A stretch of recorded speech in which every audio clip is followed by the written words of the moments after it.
the radical, fundamental principles of freedom, rational self-interest, and individual rights. This is the Yaron Brook Show.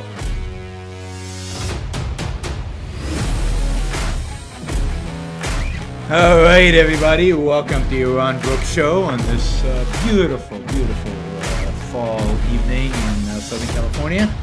I hope your week is going well. It amazes me every time anew that the intense interest all of you have in these kind of topics. But here we are.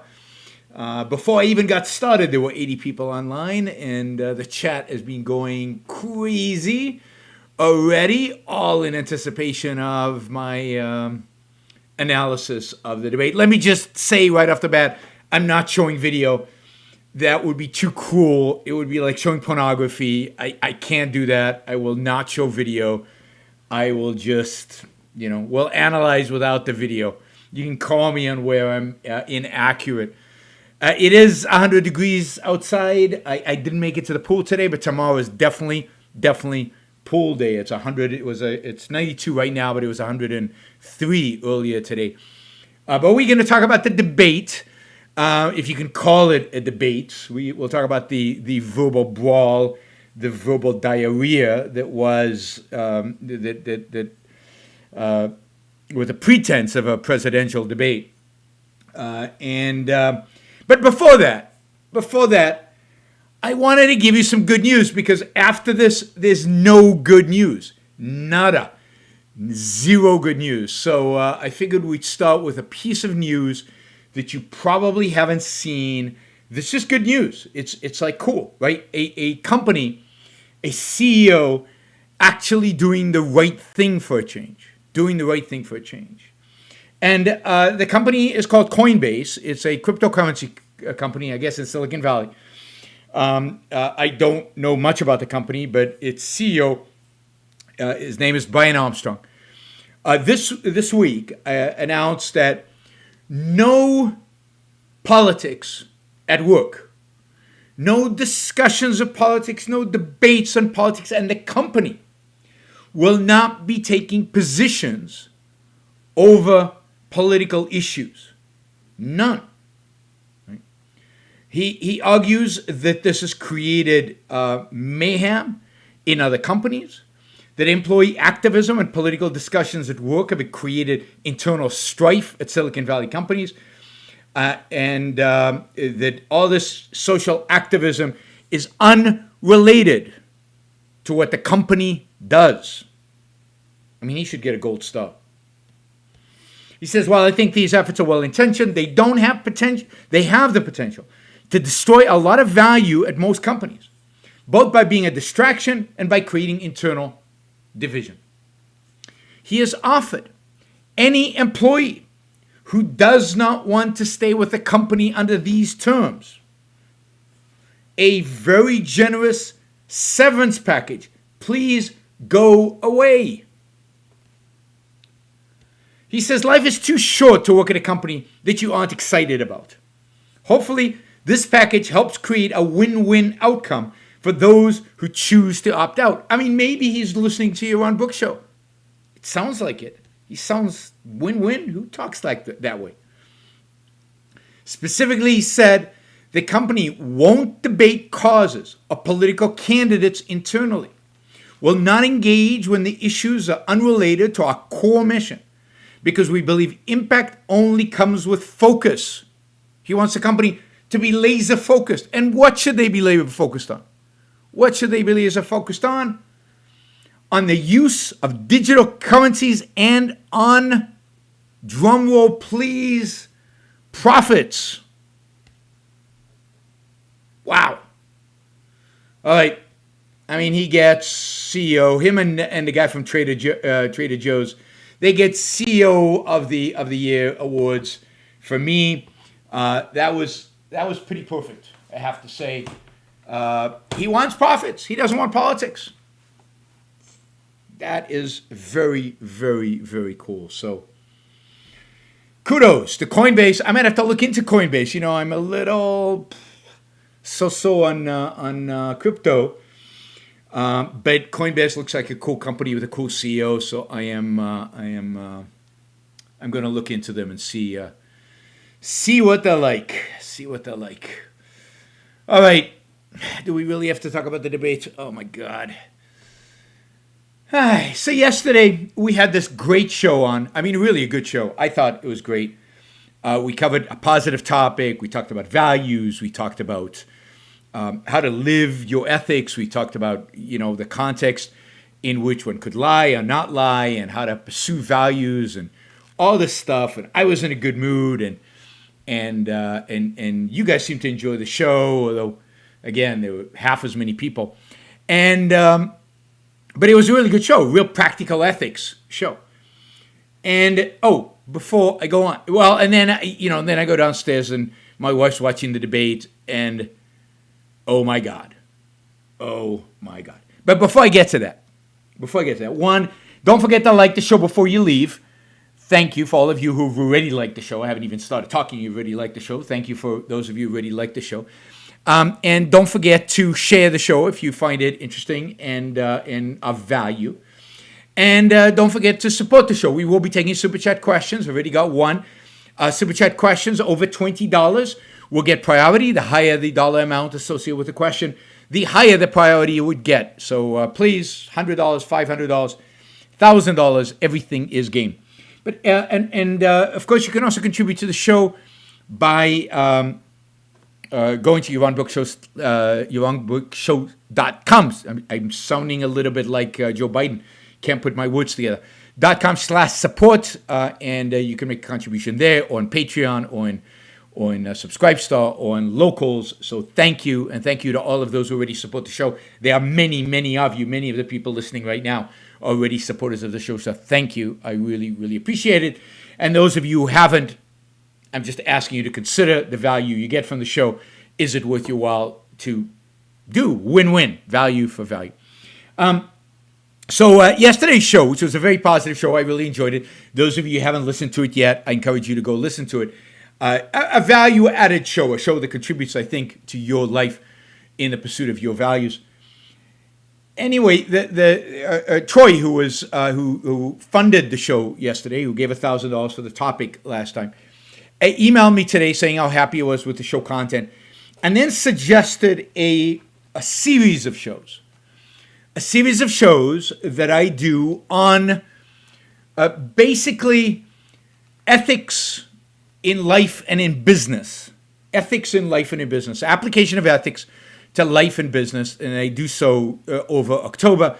And he's put up $10,000 in order for me to do that. So starting next week, I'll have exact dates and times for you. I will start doing 2 shows a week on the application of ethics to life and to business. And we'll see how many shows that takes. My guess is it's going to take at least 7 or 8, at least one for each virtue. And I'm excited about that. It's an opportunity for me. And plus, I think those of you who have been clamoring for me to do something on leadership, on business leadership, this will definitely be part of that. This is very much going to come from my leadership material that I've put together for businesses, business leadership.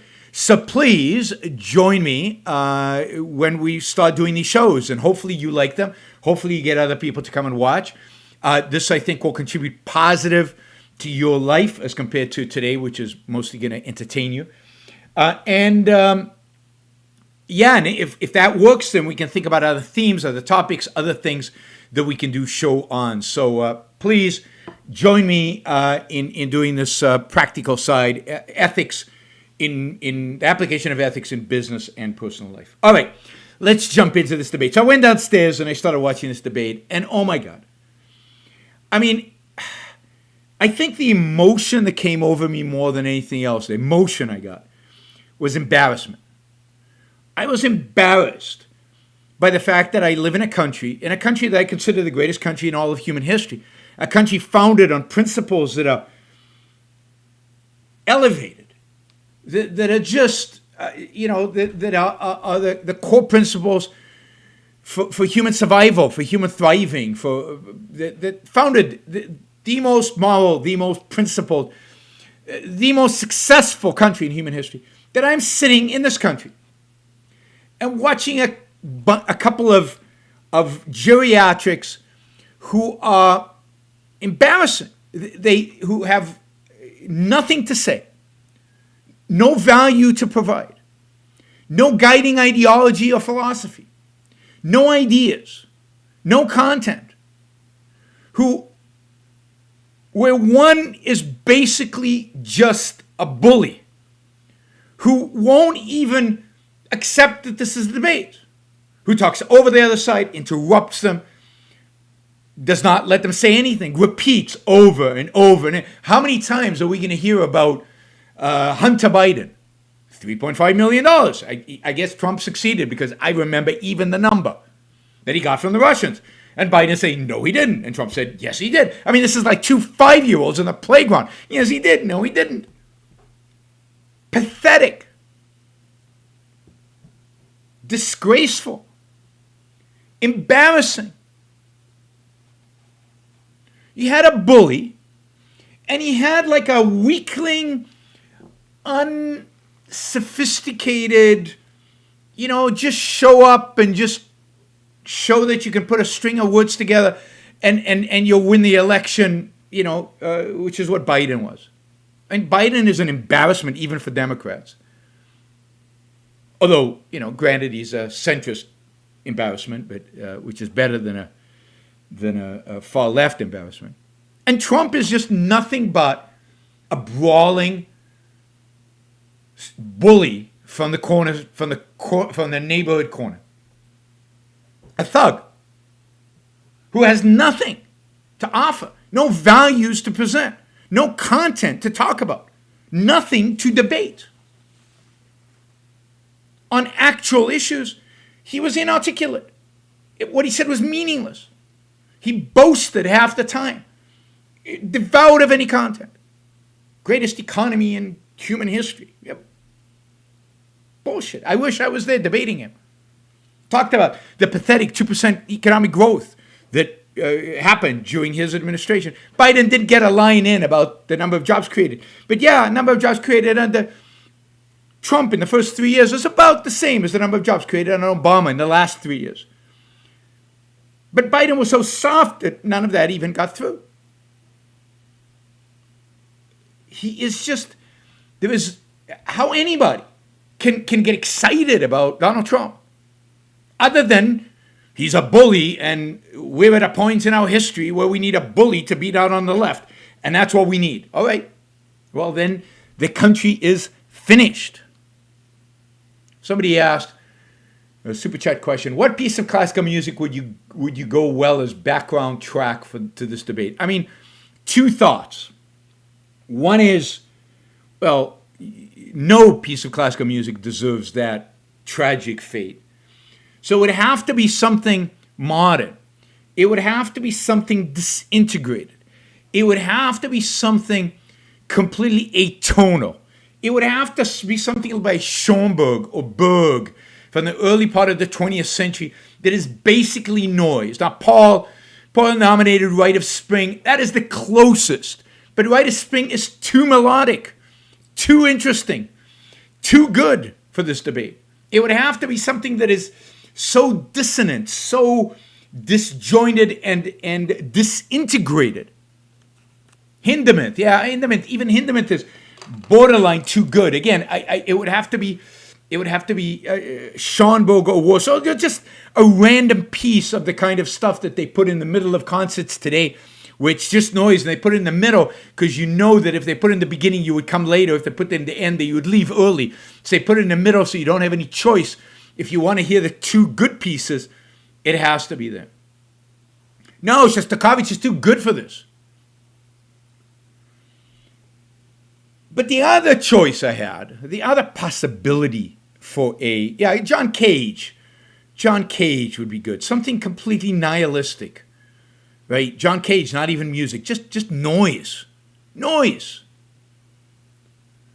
But the alternative, which is much sadder and much more powerful, would be the music that this debate represents rather than the music that fits what they actually what was going on in the debate. The music that this so-called debate, and it's way too nice to call it a debate, what does this represent?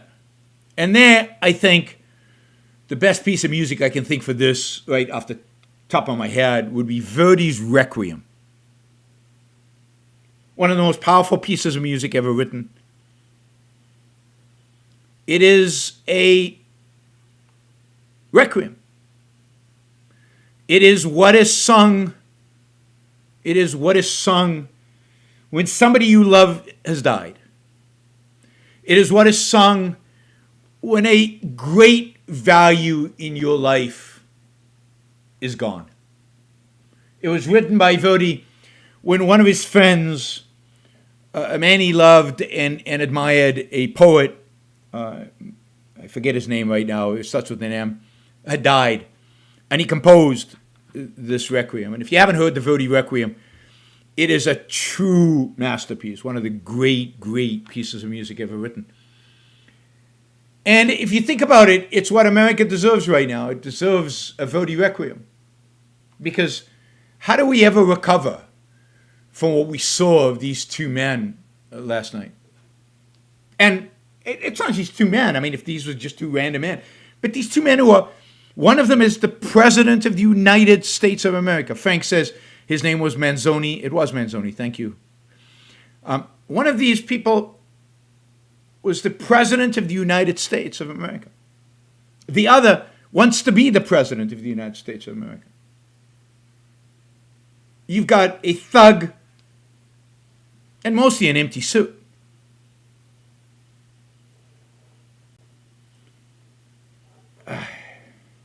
And issue after issue after issue. I disagreed with both of them. And if I vaguely kind of agreed with Trump, he couldn't articulate it. He had no idea what he was talking about. He might have the right position, but he has no idea why he has the right position. And if that is what the American people see as the right position, then it's empty. It uneducates them. It moves them away from whatever good in his positions there is.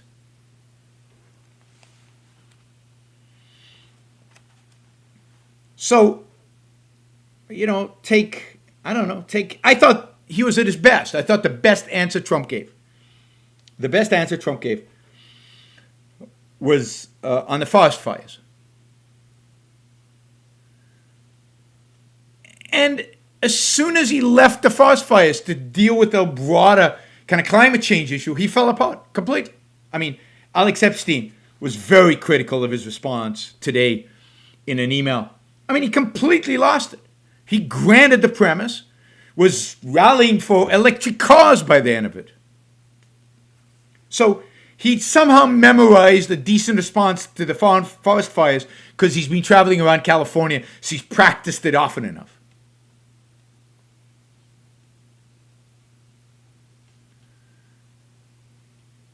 But as soon as he has to broaden it beyond that a little bit to climate change, an issue that's come up a lot, boom, completely collapses.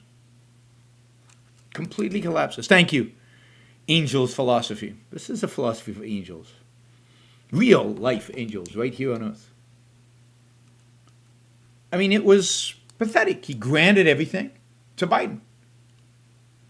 Particularly on coal, on electric cars, on the whole premise.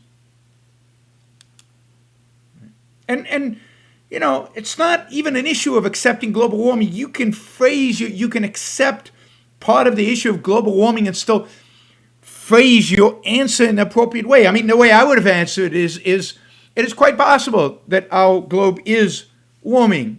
And it's also quite possible that it is caused by human being.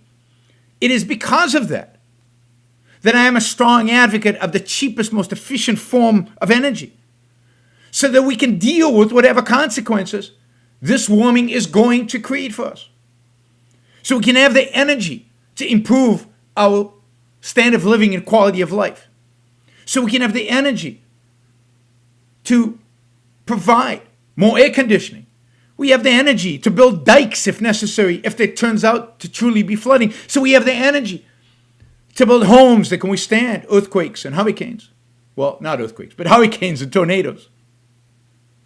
It is because nature is constantly changing. It is because nature is constantly a threat to human life that we must have cheap, effective, efficient energy so that we as human beings can survive. It is our means of survival, changing our environment to fit our needs. Now that would have been an answer. And I don't think that it would have gone too over people's heads. I don't think that is particularly philosophical. But that's the answer you have to give. Not this gibbering, mumbling nonsense. And if you're not sure about this issue, I highly recommend Alex Epstein's Moral Case for Fossil Fuels.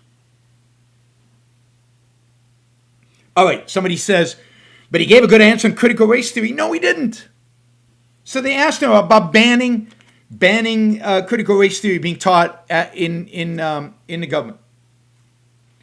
And he couldn't articulate an argument. It was mumbo jumbo. He couldn't no complete sentences. They didn't mean anything. Anything.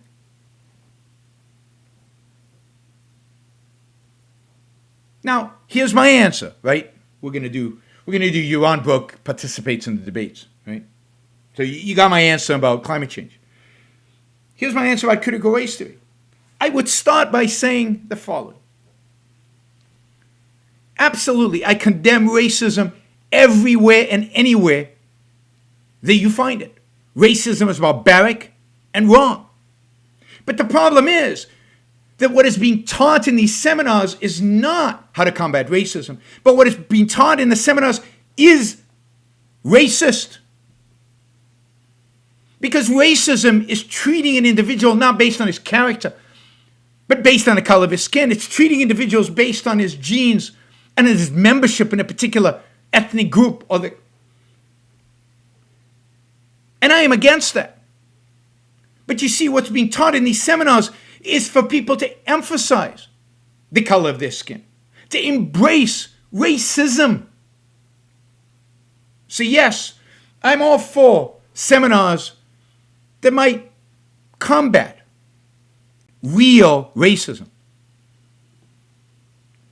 But unfortunately, this new anti-racist movement that Mr. Biden over here supports implicitly through his support of the Black Lives Matter movement is not combating racism. It is indeed institutionalizing it. I pledge that in my administration, we will fight racism everywhere within the government, everywhere that it rears its ugly head. But I will not allow for racism to be taught in our armed services, in our government departments, or for that matter, in our schools. All right, that's an answer. Not particularly philosophical. But define what racism is, why you're opposed to these courses, and what the alternative is. And put Biden on the spot. And call it for what he is.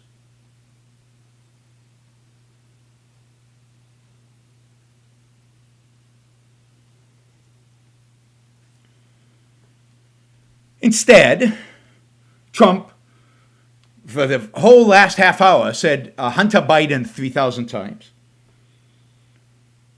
Constantly pestered, constantly bullied. What's the point?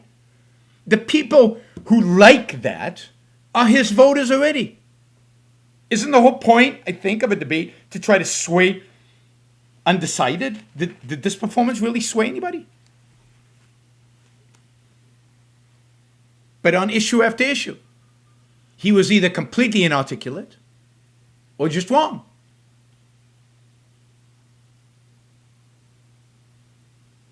Yeah, I mean, at some point, I thought this was fascinating. At some point, Biden was asked about his economic policy.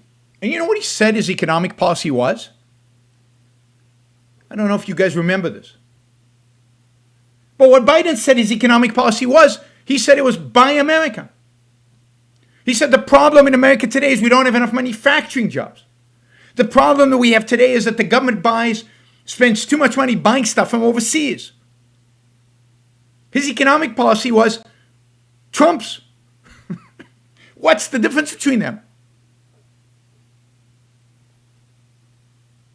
What's the difference between them? On economic policy, they agree. Tariffs, bring back jobs, buy America, all the economic nationalist BS that the left has always advocated is now part of the right. And this is why I've said we need a different right, not this right.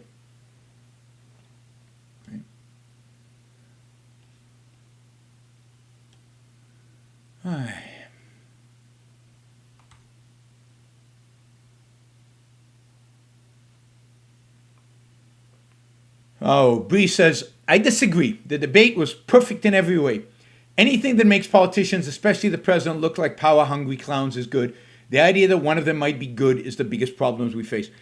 Unfortunately, Bree, I completely disagree. I mean, that is an attitude that basically embraces and promotes and encourages anarchism. We have a magnificent system of government in this country. And that system of government has survived and really allowed us as individuals to thrive. It violates our rights today. It does lots of evil to us. But fundamentally, life in America today is about the best life one could have anywhere on the planet ever in all of human history. And these bastards want to destroy that. They want to take that away. More so than any pair of presidential candidates I've ever seen. And Trump clearly more so than Biden. Trump has no respect for the American political system, no respect for the American form of government, and would love to see it eviscerated. It's why, by the way, he refuses, even when he's handed an easy one. If the election is certified, if all the votes are in and they're counted and they're legit, will you concede? And he won't say yes. Now, I still think he will concede. I'm not suggesting he won't. But he won't say it. Because, who are the voters? I don't think he believes in the system of government in any way. But the idea that we should promote that politicians are inevitably baboons, which Trump certainly is, and Biden's just too weak for even that, or that is destructive to our ability to recover from where we are today.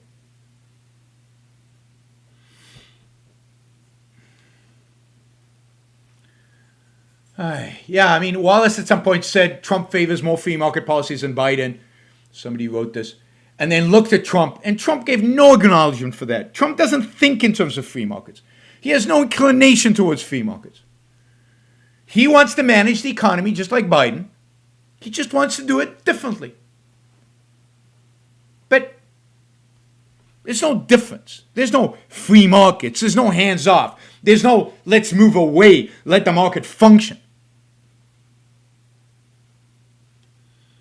So, and this is the problem, that if in the mind of Wallace, Trump favors free markets, then that is true in the minds of many Americans.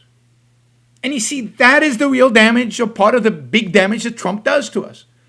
If Trump, who behaved like a brute, like a thug yesterday, if Trump is associated with free markets, we're in big trouble. There's a lot of work to do. If if we are going to, if we have to also overcome the idea that Trump is free marketer.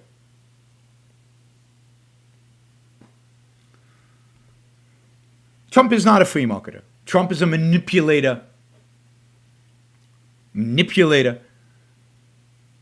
and wants to use government to manipulate business, to suit his means, his ends. He's a central planner, just like Biden. I mean, generally, if it was just about this, in some respects he's less offensive than Biden. In some respects he's worse. But the thing that makes him overwhelmingly worse is the fact that, in our minds, he is associated with free markets, and therefore does us, the real advocates of free markets, huge damage. Huge damage.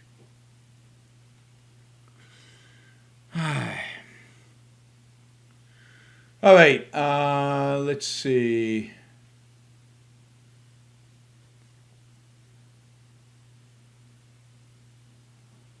Okay. What else? What else did this debate bring out?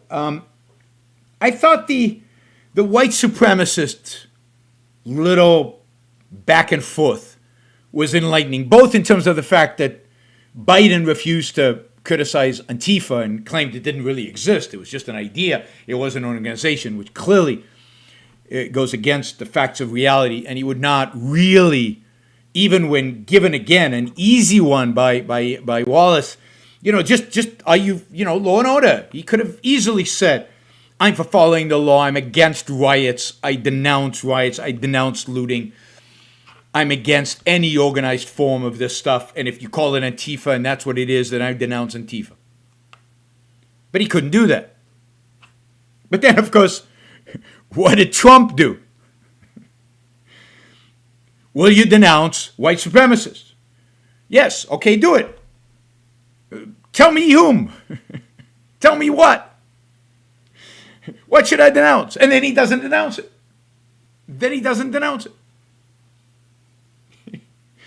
It was so pathetic. Here's the exchange. Let's put this up. Let's see if I can put this up. Here's the exchange, right? Are you willing tonight to condemn white supremacists and militia groups? Trump says, sure.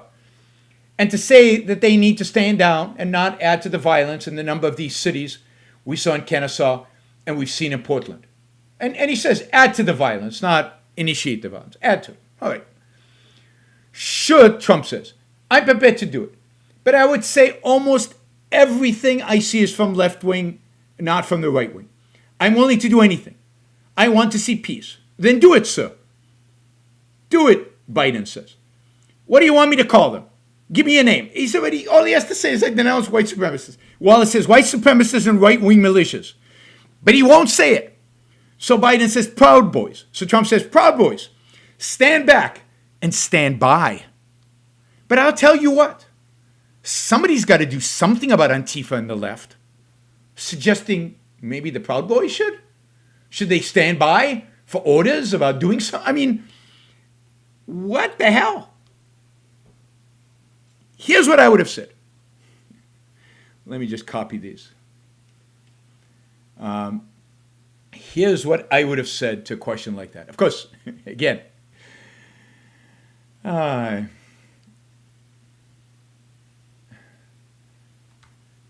here's what I would have said to Chris Wallace.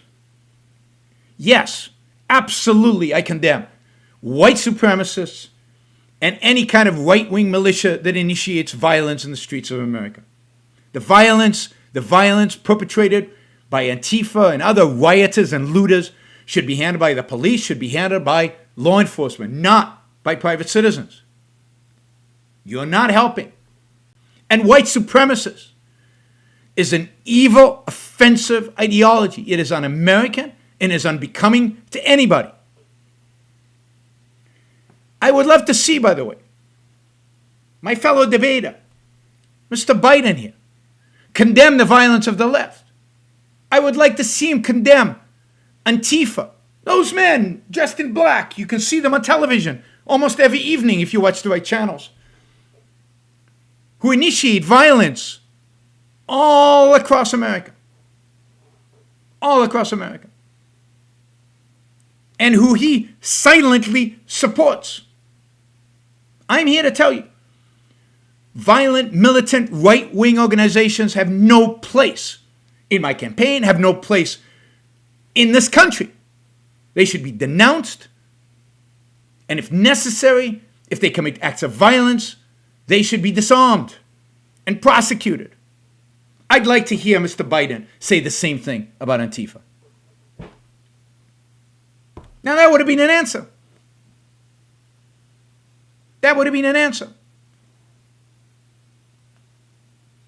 But no. There's nothing.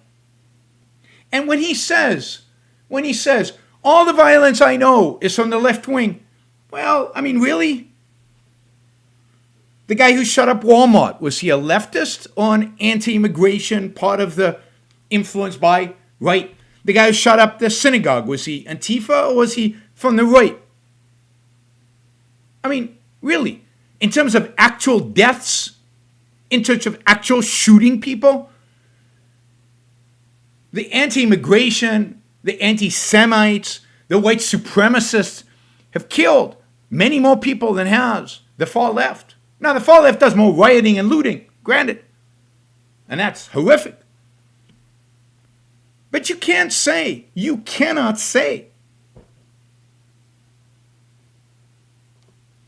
that these right-wing groups, this right-wing ideology, does not cause violence, because it directly causes violence. Directly causes violence. Thank you, James. Really appreciate that. His first contribution to the show. And this has been a pattern with Trump. I mean, he refuses. He, on occasion, in an interview somewhere, will denounce white supremacists. But when he's got the stage, when he's ad-libbing, when it's not off of a teleprompter, he is reluctant at best, avoids at worst, condemning violence on the far right. Now, you can criticize Antifa. You can criticize looting. And you can also criticize the murderous thugs that are associated with the far right. But he can't, because he knows that to some extent he gets support exactly for supporting these kind of militias, these kind of attitudes, these kinds of ideas. Right? Somebody's still denying that white supremacists have killed anybody? They do. Far more over the last 4 years. It's not even close in terms of the numbers. I encourage you to do the research. But if you add up the synagogue, 2 synagogues, one in California, one in Pittsburgh, if you add up the Walmart in El Paso, Texas, and we could go on and on. As far as I know, Antifa is responsible for the one killing in Portland. There are a few others here and there. But these are people who wrote manifestos when they committed the violence, attributing their violence to the cause of anti-immigration, white supremacist, Jew hatred. Causes of what are today the neo-Nazi, far-right white supremacists. That's what it is. Church in South Carolina, I think it's 2014, so it's before the era.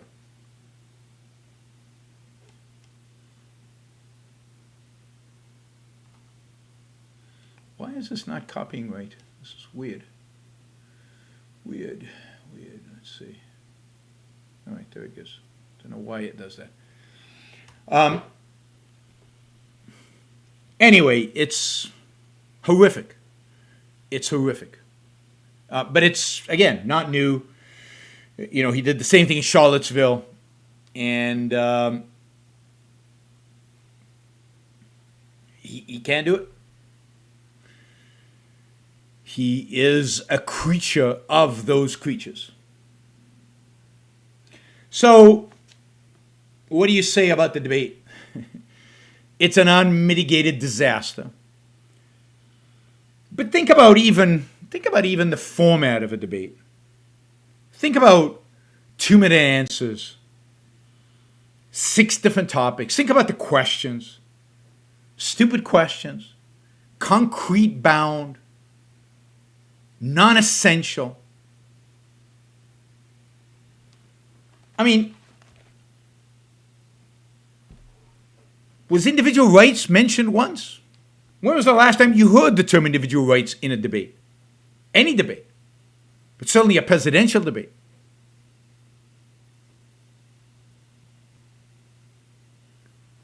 No ideas, no framing of your principles, because they have no principles. Neither one of them. I mean, Biden, to the extent that he has principles, they're terrible. And Trump has no principles. Any kind of broad question that wasn't concrete and handed the answer to them. Would you be willing to condemn XYZ? Why did you ban XYZ? What about this? What about, I mean, nothing. What is your view of the role of government? That would be bizarre. And what would they say?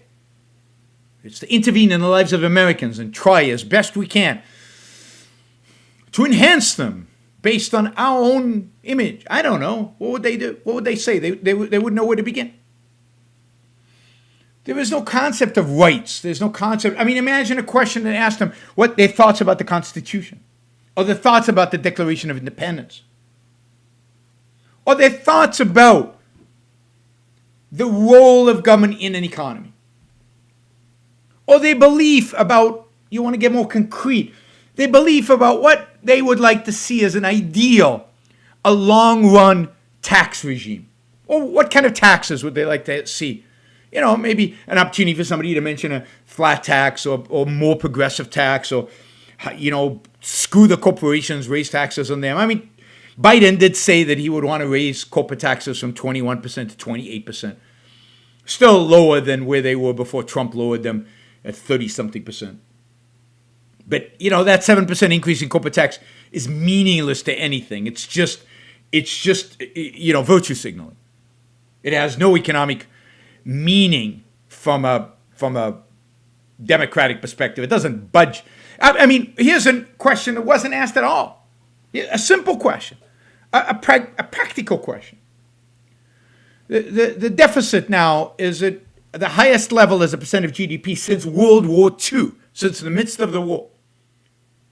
What are 3 things that you plan on doing to reduce that deficit, or do you view the deficit as a problem at all? God, I'd pay to see them trying to answer that one. I mean, Biden might revert to a modern monetary theory perspective, although I doubt it. I don't think he knows what that is. I don't think he could answer it. And what would Trump say? Oh yeah, when I'm in my second term, we're going to handle the deficit. I built skyscrapers. I can cut the deficit. I know exactly how to cut the deficit. Deficit will be cut. It will be cut brilliantly, beautifully. The deficit will be beautiful when I'm done with it.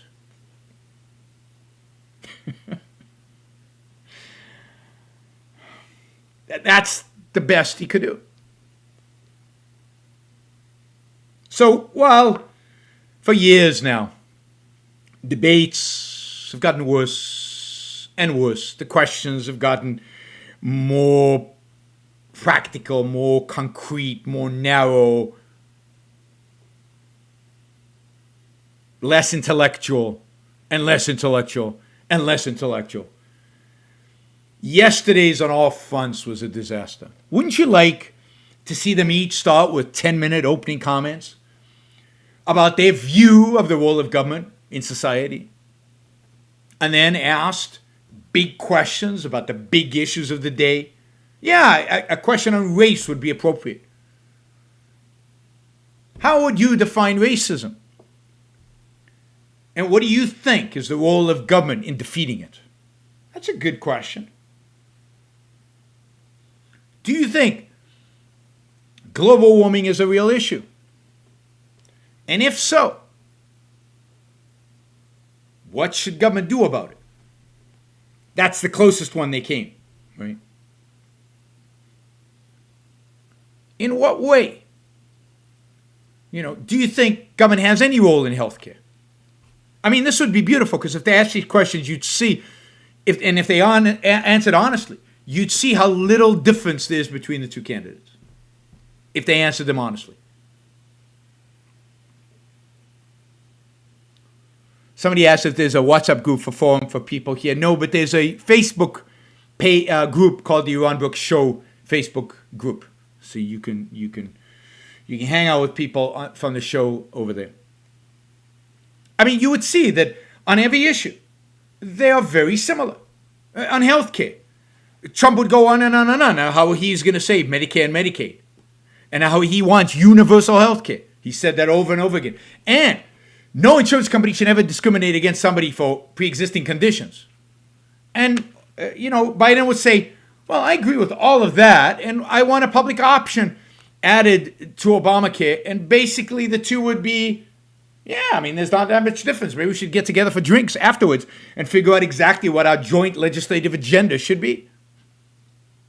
Ask them about taxes. One thinks corporate taxes should be 21%. The other thinks it should be 28%. Yippee. There's a difference. There's a difference I'm willing to go fight on the battlefield for, right? Yeah, maybe we can compromise and do it 25, 24, 25. I mean, what is the difference between them? On policy after policy after policy, very small.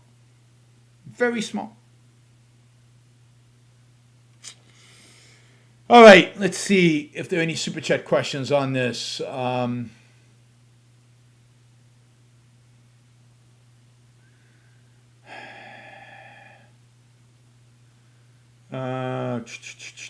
Okay, this is my pledge to donate $100 to you on the night of the final debate if either candidate has successfully defined a concept and use it to support a policy position.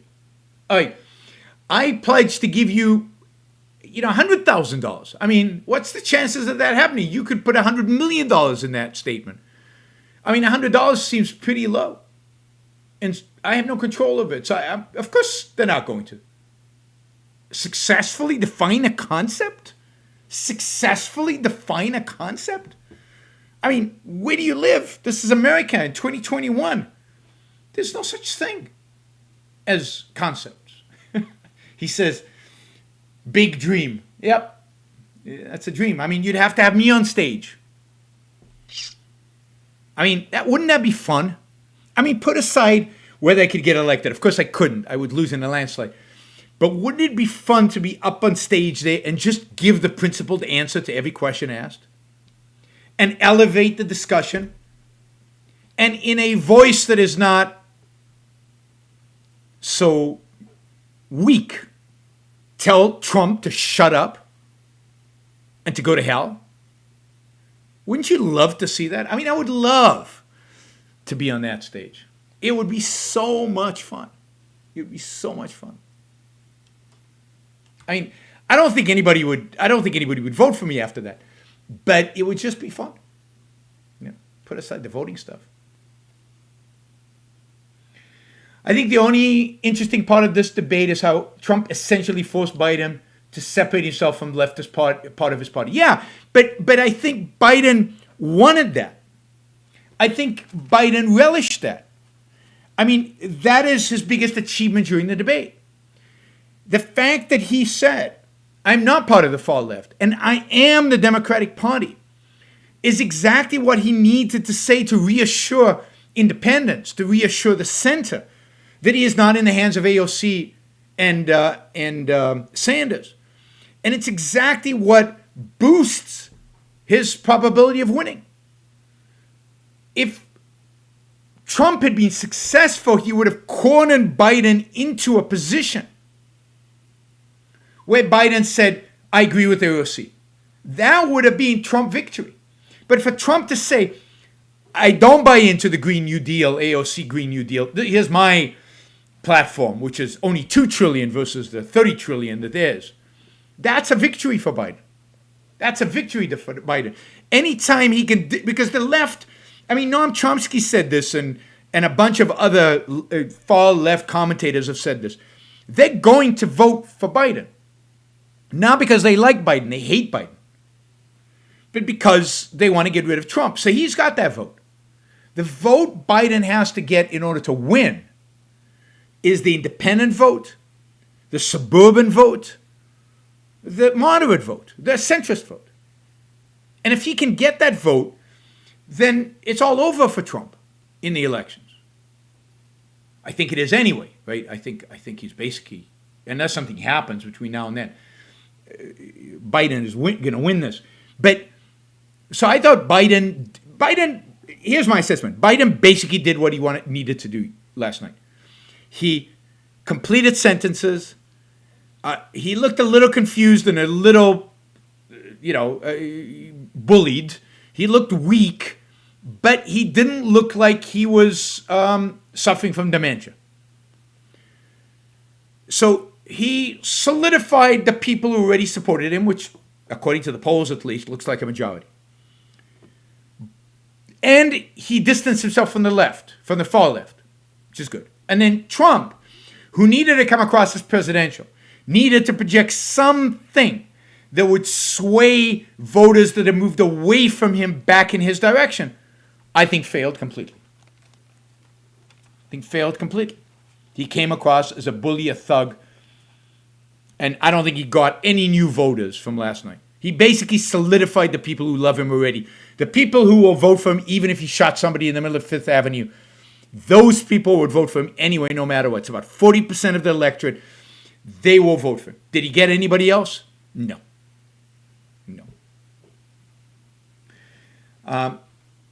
If Biden had left the debate partway through, would that have been moral or too disrespectful to the audience or system of government? No, I think it would have been moral. It would have been courageous, but I think he would have come across as looking weak. I think it would have been a political mistake.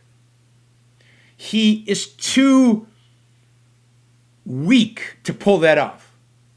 If you could have stood tall and called Trump the thug that he wants, he did say a few things about stop that man and you're a clown man or whatever, but it just wasn't strong. If he had the ability, look, I will not tolerate this. This is not a debate. This is he's just trying to be a bully, and I can stand here and yell him down if that's what is required. But Mr. Wallace, if you can't control this guy, I'm walking off the stage. If he'd done that, then he could have got away with it. Right? I mean, if you care about this country at this point, politics-wise, then what you need to do is focus on helping the Republicans win the Senate. Because to prevent Democrats from doing it with the filibuster, to prevent Democrats from packing the court. So I would, which I think would be, not because of the fact that they packed the court, but it would be this awful precedent of pure democracy and of basically allowing whoever wins to get away with anything. And that would be a disaster moving forward. I think the focus needs to be in getting 51 senators. So if you live in any of the states in which there is a close Senate race, then I'd encourage you to go out, even for a bad Republican senator, go out and vote for the Republican. Right now, Republicans have 53 senators. Democrats have 47. The Republicans will pick up one Senate seat, the Senate seat in Alabama. So that'll give them potentially 54. They can afford to lose 3. There are at least 6 that are, that they could lose. So you've got Montana, you've got Colorado, you've got North Carolina. I mean, you've got a number of others. I'm not a political junkie where I can name all the Senate seats that are at risk. But to the extent that you can vote for Senate, I don't care who you vote for president. I hope you don't vote for president because neither of these guys deserves your vote for president. But I would encourage you to vote to vote for Senate. David asked if Hawley is up for re-election. No, he's not. He's a new senator. I think he's got another 4 years. So Hawley's there for a while. Yeah, Hawley would be the one exception that would say vote him out no matter what. But he's probably got a solid position. Let's see. What type of person clicks on every show you do about politics but won't click on shows where you offer knowledge we can use to better our lives? Who cares if you get less views? Well, I mean, there's a lot of people out there who are discovering the philosophy, and a lot of people discover the philosophy through the politics. So if I can convince them to listen to the show on politics, if they come because of the politics, we might be able to keep them on the other stuff. So the reason I'll continue to do the shows on politics, the reason I'll continue to do clickbait shows, is to get people so that I can do the other shows. The other shows are the ones I love. The other shows I think are real benefit. The other shows I think are the real value. But we need to grow the viewership. We need to grow the support. We need to grow everything, the listenership. And to do that, we have to do the kind of clickbait. We have to get people interested. And the fact is, you know, I've been told for years and years and years and years now, Yaron, if only you did talks on self-help, if only you did talks on using objectivism to improve your life, you know, the world would be a better place. But the fact is, people are not interested in, people who don't know anything about us, about the world, about objectivism, about me, are not interested in hearing me talk about self-help. I mean, I've tried this. Talks at universities, nobody shows up. Shows here, I get less viewership. They're interested in hearing me talk about politics. So my goal is to use the talks on politics to attract people to the show so that ultimately I can talk to them about ethics and about their life and about how to live a better life. Before we go on with some more Super Chat questions, please, thumbs up. Please like the show if you like the show. And support the show. You can... people are using Super Chat in order to both ask questions and support the show significantly. If you would like to support, thank you for those of you supporting the show for the first time. Thank you for those of you who are putting real dollars behind the show. We've got a $100 contribution and a $50 contribution and a bunch of $20 ones. And of course, thank you for the $2 and the $5 as well. Thank you for anybody who is a supporter of the show, who sees value in the show and is willing to contribute to its continuation and its growth. So don't forget to like the show. Hopefully we can get that like in the next couple of minutes to 200. We got 260 people watching live and 187 like. That hopefully that likes can go to 200. Wow, I'm asking you to put the likes up to 200. I won't stop until you start liking it. It's not moving. Oh, because YouTube is frozen. Are you guys still seeing stuff? Is YouTube there? I can't tell if YouTube is functioning or not. I have stuff freezing. All right, what is frozen? On Facebook, are you guys seeing? Can't communicate with anybody.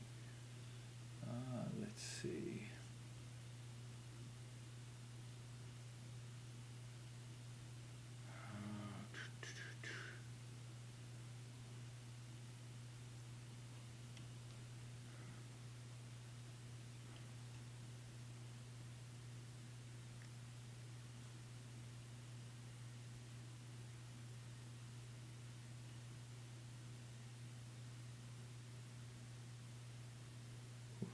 Good.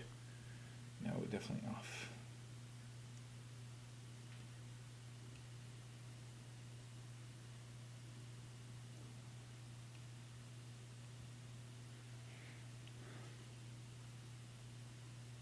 Shit.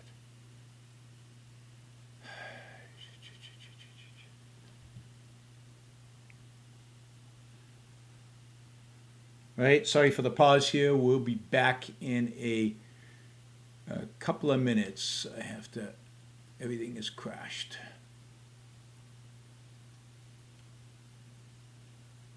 All right, can you guys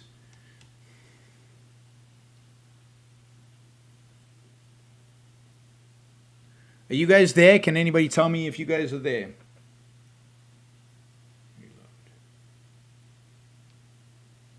Is OBS not opening?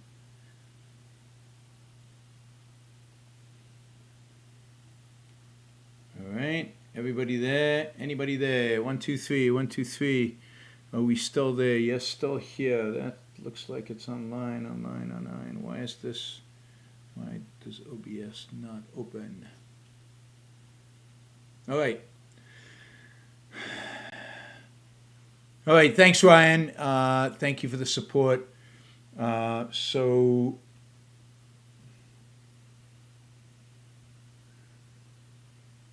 right. Jesus.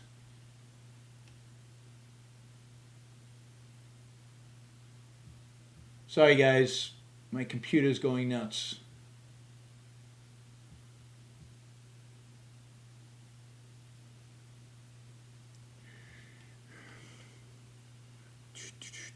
One second. It's again not responding.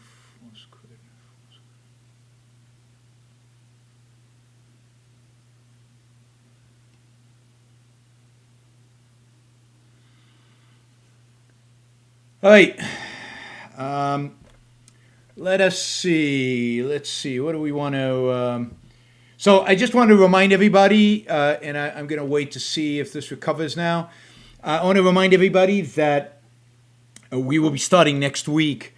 We will be starting a series of shows. The series of shows will be 2 shows a week dedicated to the application of objectivism, to life and to business. And we will do that on a regular basis. We will do 2 shows a week for the foreseeable future.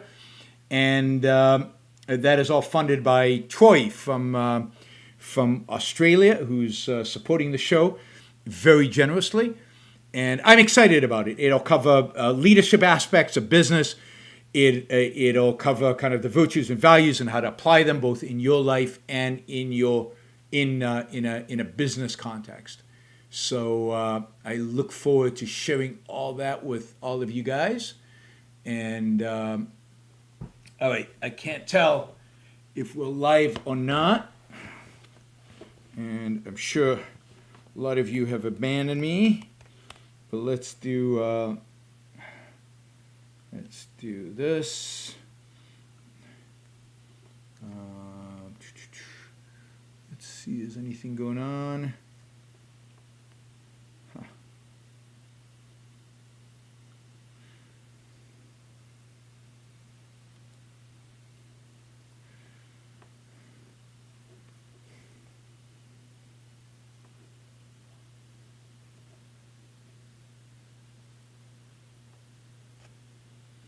Okay, it looks like we're live in spite of the fact that my computer is frozen, but we are live, so I will keep on talking while we're doing this. Let me bring up some of the other Super Chat questions that I haven't covered yet. And I apologize if anybody's asked a Super Chat question more recently, then I don't have it. Let's see, where was that? Let's see if I can find those questions, and we will cover them. Going over there. We seem to be live. Let's go up here.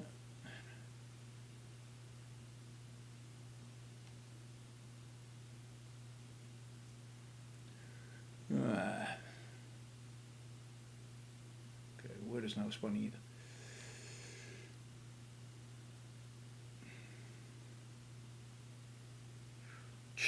All right, almost there. I'm going to open this. All right, what after this election, could there be a rise of a third party? Anyone out there who might bring some reality to government? I can't see much movement in a good way coming from the current circumstances.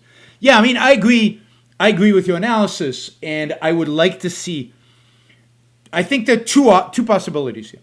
One possibility is that we get a third party, and we get some of the better elements within the Republican Party and maybe the better elements within the centrist Democratic Party peeling off, and embracing a third party. But I think more reasonably, is that we get a real fight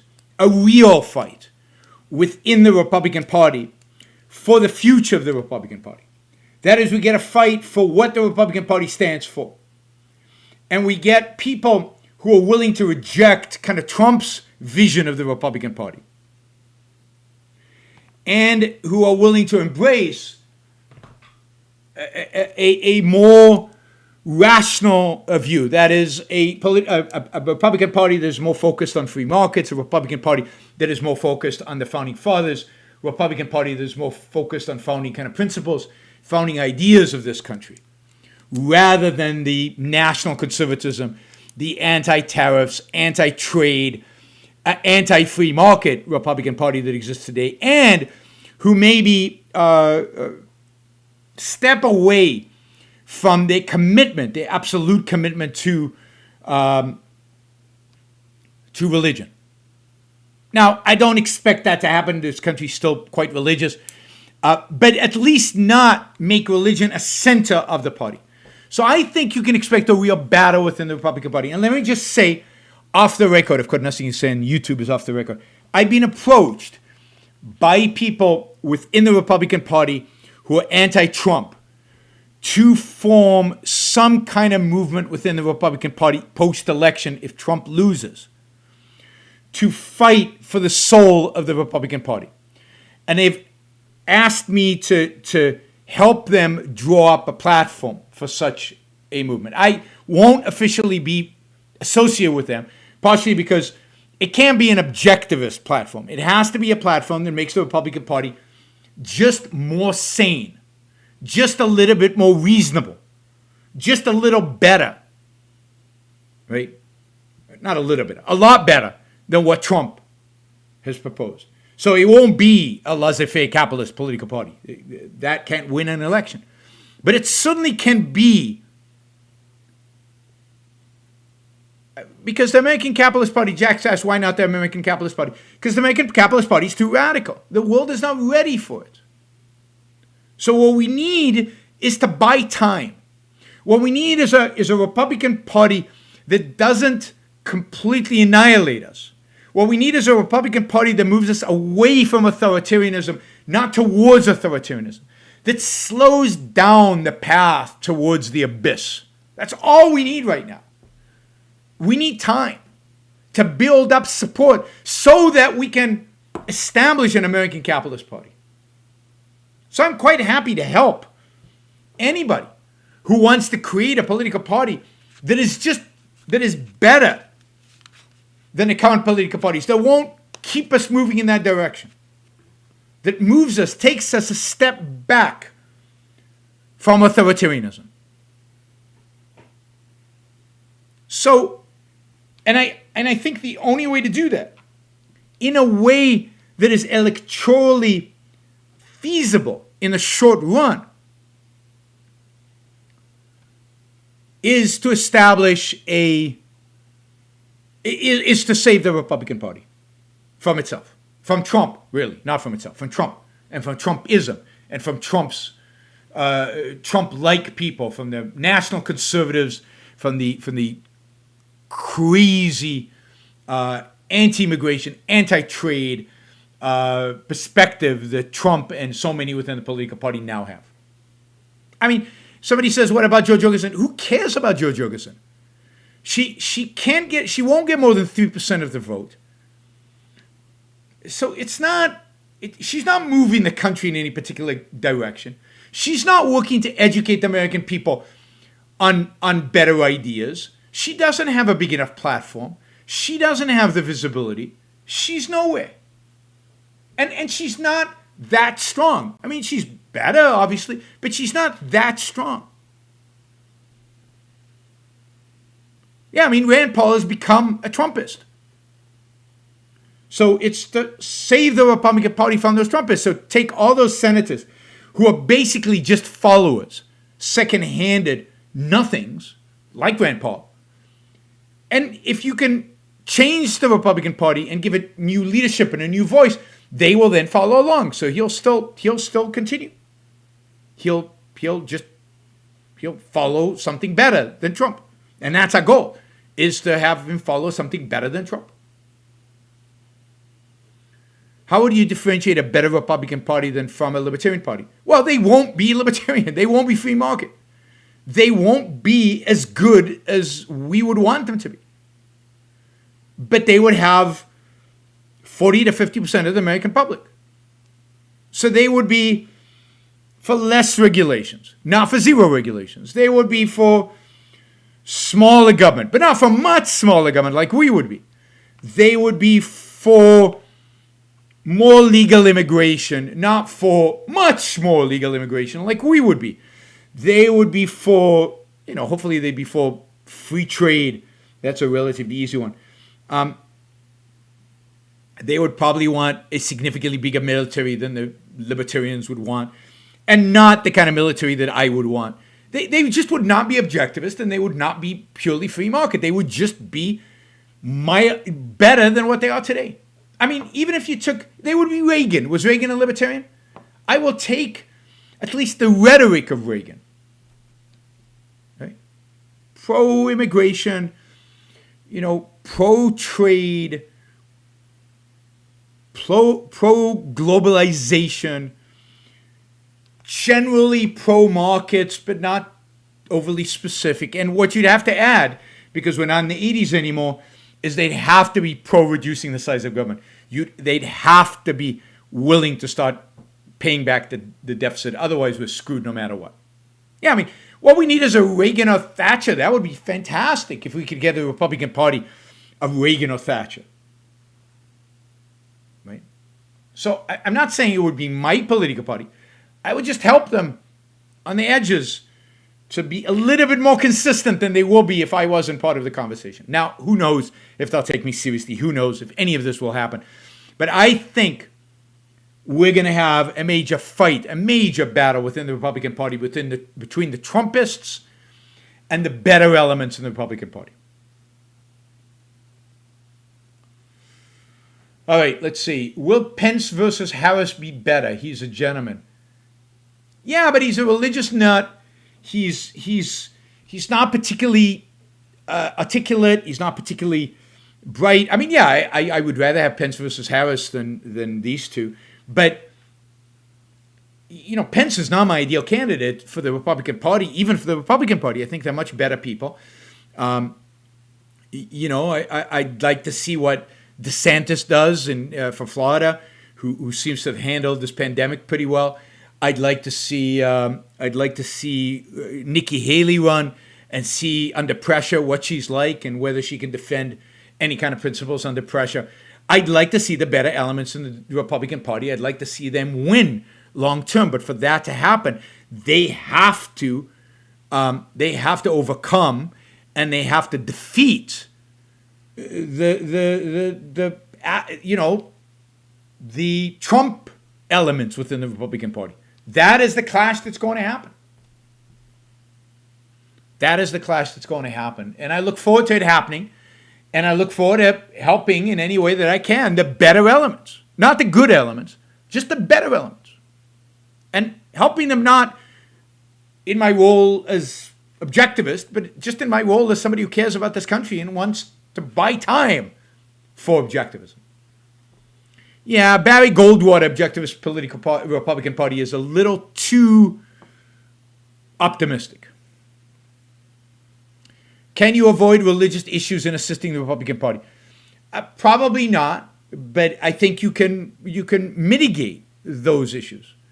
I think the Republican Party, I think you can de-emphasize the support for abortion. You can get them away from their attitude towards gay marriage and other things. Just tell them they've lost those challenges just to get over it and move on. So you can neuter the religious elements as much as you can.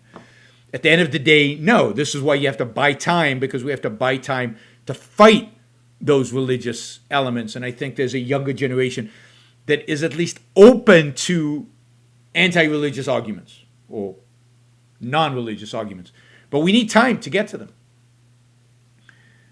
How can you forgive Silicon Valley for its politics? These people are smart enough to know better. The fact that they don't apply rational thinking to politics is a huge moral failing. They're actively promoting policy and causing Atlas to shrug. Well, they are Atlas. They are Atlas. Who's going to shrug if not them? They are the producers. They are the Reardons and the Dagneys. And Reardon and Dagny were wrong. Dagny didn't get it. Dagny was wrong about politics until the very end of the novel. So do we condemn Dagny? Because she's wrong about politics? I don't. Do we say, why didn't Dagny apply rational thinking to politics? She should have gone on strike. She refused to. I'm giving the plot away, so if you haven't read Atlas Shrugged, ignore what I just said. Reardon doesn't get it until very late. He condemns John Galt. He condemns Francisco. And it takes him a long time to figure it out. These are people focused on production. These are people focused on making our lives better through making their own lives better.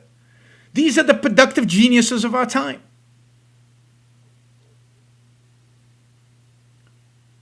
And that is way more important, is way more substantial, is way more significant than their position on politics. Now, granted, I'm disappointed in them. I'm upset at them. I think it is ultimately a failure of theirs, and in some cases a moral failing. But in the context of the world in which we live, they're giants. And they're giants in terms of their support for my life. Now, again, remember, Dagny fights. Block your ears if you haven't read the book. Fights Galt in a sense. She wants to destroy Galt for most of the novel. But you would never think of Dagny as a villain, because Ayn Rand understood that you can't, not everybody's going to get the entire integration. It's hard. And politics is not easy. It's not straightforward. It's not self-evident. Particularly for people focused on creation, building, making stuff. And everything I said last time, Republicans are creationists. Silicon Valley is not going to support creationists. And these entrepreneurs, businessmen, are altruists. Not explicitly, they don't run their life that way, but in the moral teachings that they have adopted, they're altruists. All you have to read is Zuckerberg's letter to his daughter about philanthropy, and you can see the altruism all over the place. And they don't have a moral context from which to have better political positions. So no, I think you underestimate the role of morality, and you underestimate the value that they provide your life, and you make figuring out the right politics way too easy. It's not easy at all. It's not easy at all. Most of the smartest people I know in the world today don't get it. Don't get it. Even people who read Atlas Shrugged and don't get it. Mike Milken, one of my heroes, has read Atlas Shrugged, doesn't get it. Doesn't get it. Does that make him not one of my heroes? I mean, it makes him less of a hero. Imagine if Mike Milken had got Atlas Shrugged. I mean, whoa, he'd be way up. But he's still a hero. And Steve Jobs is still a hero, even though he didn't vote Republican. I don't vote Republican either.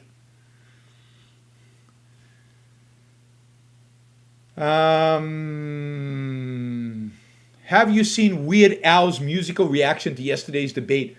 Stop calling it a debate. Yesterday's brawl. It's not a debate. There was no debate there. There was no discussion. There was no alternative points of view being disagreed on. There were no points of view. There was no meat. There was no content. I believe it's titled "We're All Doomed." I like the title. I have not heard Weird Al's musical reaction. I'll look it up.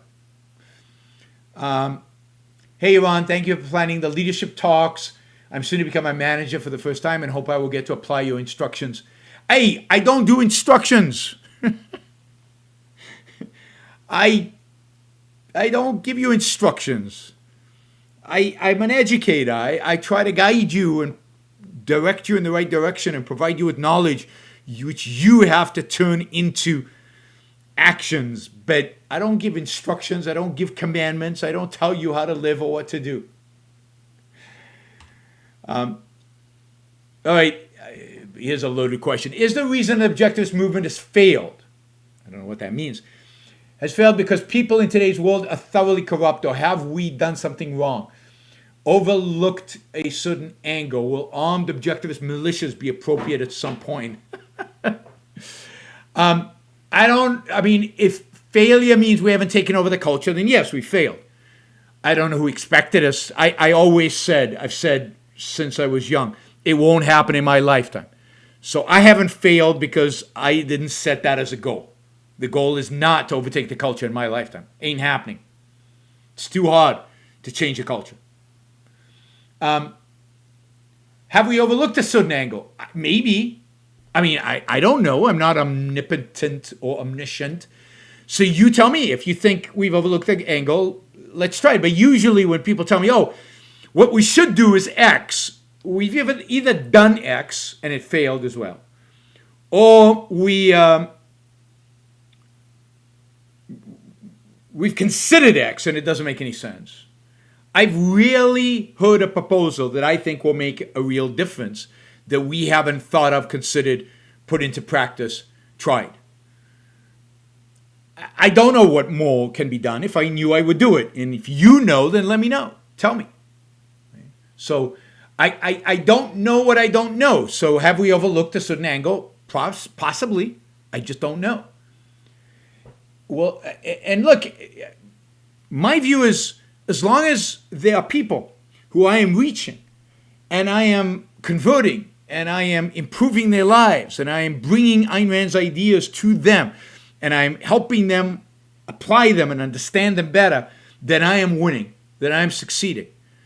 I don't consider what I'm doing a failure. And I know, just because I know many of you are part of that group, are part of the group that discovered Ayn Rand because of me, or are improving your knowledge of Ayn Rand because of me, or applying these ideas in different ways because of me. There's a number of you here that haven't read Atlas Shrugged yet. And maybe you will read it because I told you you have to. I'm instructing you to read Atlas Shrugged. You should read Atlas Shrugged. I'm jealous. The pleasure and joy of reading Atlas Shrugged for the first time, I will never experience again. You still have that opportunity. So, and will armed objectivist militia be appropriate at some point? I hope not. But no, not soon. Because what would happen to an armed objectivist militia? What would happen to an armed objectivist militia?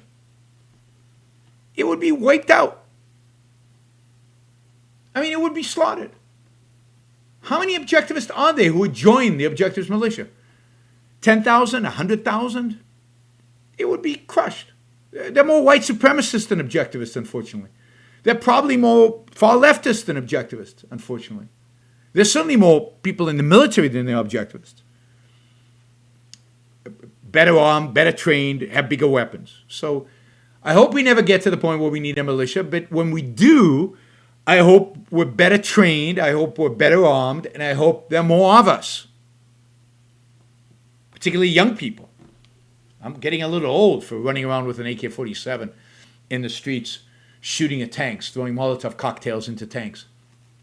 I did that when I was a kid, when I was young. I'm too old for that.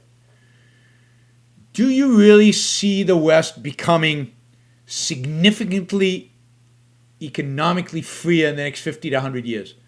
I can't help but see Venezuela in our future. I'm hoping I'm wrong. I hope you're wrong too. Yes, if 50 to 100 years, yes. And I don't know if it's going to be in the West. So do I see a part of the world embracing Western ideas, Western civilization, and becoming freer economically and otherwise in the next 50 to 100 years? Absolutely. Absolutely. That's the scope we need. That's the time we need. That's the time we need to buy. That's your job. That's why we all need to work together to make that happen. It's going to take a lot of work. It's not going to be easy, but yeah. How is Ayn Rand objectivism received in India? As far as I can tell, it's huge in India, and it goes through phases, but there was a time where, I'd say 20, 30 years ago, where young men in particular, but young women too, were all reading Fountainhead. Fountainhead was like a huge bestseller, but they were reading pirated copies of the Fountainhead. So these were photocopies of the book. And to this day, there's a lot of interest in Ayn Rand in India. A lot of people, particularly among engineers.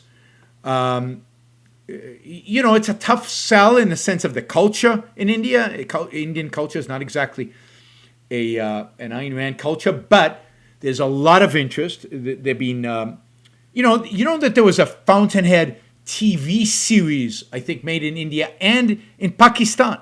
There's a Pakistani TV series of the Fountainhead. So the books, Ayn Rand's books, have been in India for a long time.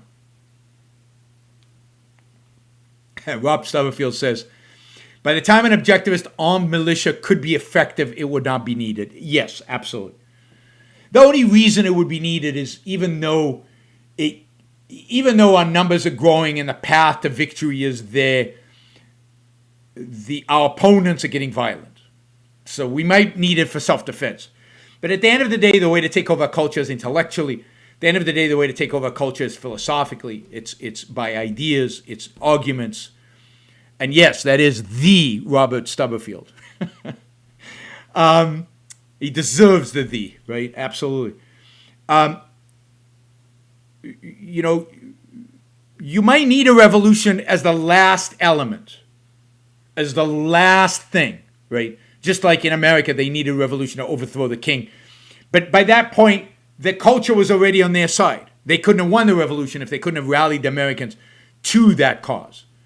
So I'm not saying there won't have to be violence of some kind in the end, but by that point, it will almost be a foregone conclusion that we will win because will have changed the culture so much that we're in a position to win. And then the question is, do we need force or not? Who knows? I'll leave that to the generation that has to deal with it. All right.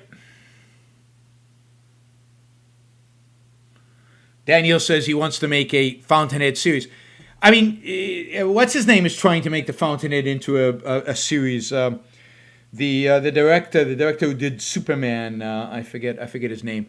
What did he do? Batman versus Superman. That guy wants to make the Fountainhead into a TV series.